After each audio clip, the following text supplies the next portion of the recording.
नमस्ते। मैं डॉक्टर संतोष कुमार डोरा हूँ। एशियन हार्ट इंस्टीट्यूट मुंबई में सीनियर कार्डियोलॉजिस्ट हूँ।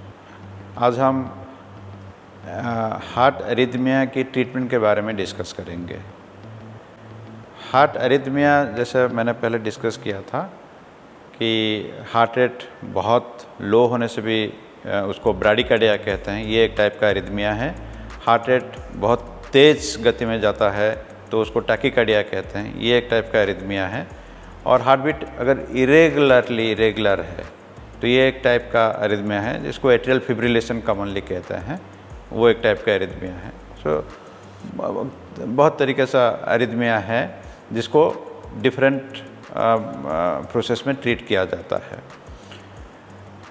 कुछ एरिथमिया ऐसे होते हैं जो बेनाइन माने जाते हैं, मतलब इतना खतरनाक नहीं है, जिसको हम खाली ऑब्जर्व करके फॉलोअप में रख सकते हैं या कुछ सिंपल मेडिसिन देके कंट्रोल में रख सकते हैं।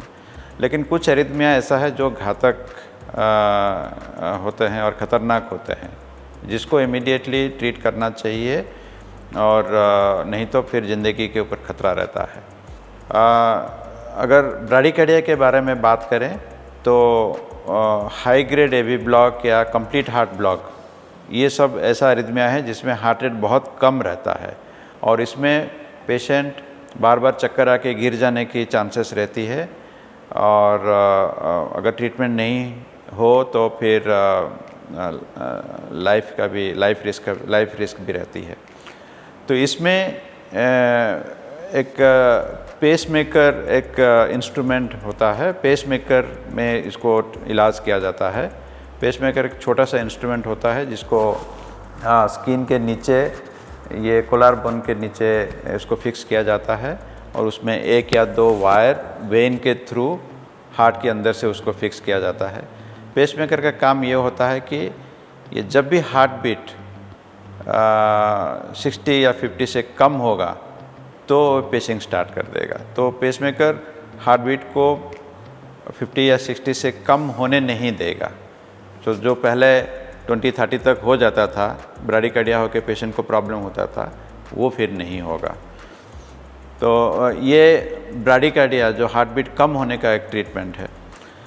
और वैसा हार्ट बीट अगर बहुत ज़्यादा हो जाता है तो एक टाइप है कि उसको SVT कहते हैं, सुप्रावेंट्रिकुलर टैकीकार्डिया, जिसमें हार्ट बीट 160, 180, 200 ऐसा भी हो सकती है।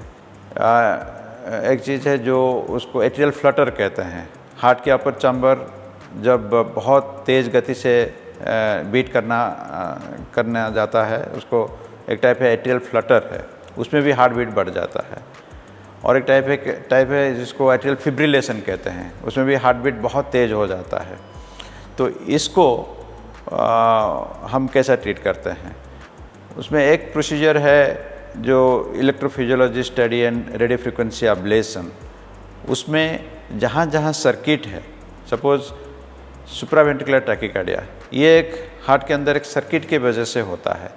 ये सर्किट को इलेक्ट्रोफिजियोलॉजी स्टडी में आइडेंटिफाई करके उसको एक हीट एनर्जी देके, रेडियो फ्रिक्वेंसी एनर्जी देके उसको अब्लेट किया जाता है, उसको नष्ट किया जाता है।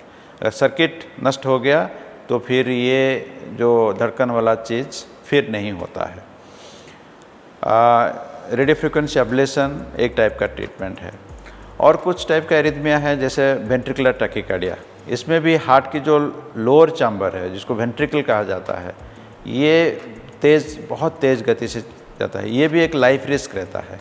हार्ट बीट कभी कभी 200, 250 ऐसा हो सकती है, उसमें चक्कर आके गिर जाने की संभावना रहती है, ये लाइफ रिस्क भी रहता है। इसको भी रेडियो फ्रिक्वेंसी अब्लेशन से ट्रीट किया जा सकता है। कभी कभार अगर हमें लगता है कि रेडियो फ्रिक्वेंसी अब्लेशन में ये ट्रीट नहीं हो पाएगा या होने के बाद भी दोबारा होने की चांसेस रहती है, तो फिर एक इंस्ट्रूमेंट उसको फिक्स किया जाता है, उसको AICD कहते हैं, automatic implantable cardioverter and defibrillator. ये पेसमेकर जैसा ही इंस्ट्रूमेंट है लेकिन साइज़ में थोड़ा सा बड़ा रहता है और उसमें पेसिंग के साथ साथ शॉक देने का क्षमता भी रहती है। शॉक इसलिए कि जब भी हार्ट बीट बहुत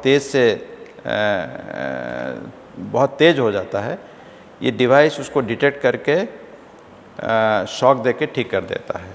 ये एक लाइफ सेविंग डिवाइस माना जाता है।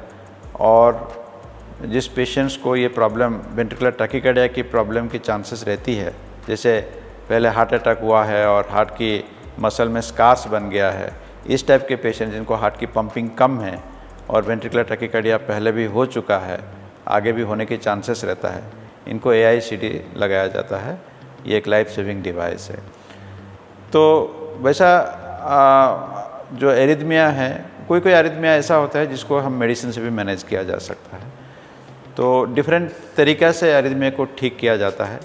अगर एरिथमिया रिलेटेड सिम्टम्स हो, आप नियरेस्ट कार्डियोलॉजिस्ट से मिलें और एरिथमिया के बारे में डिस्कस करें, क्या क्या ट्रीटमेंट ऑप्शन है इसके बारे में जानकारी लें और उचित ट्रीटमेंट लेके इससे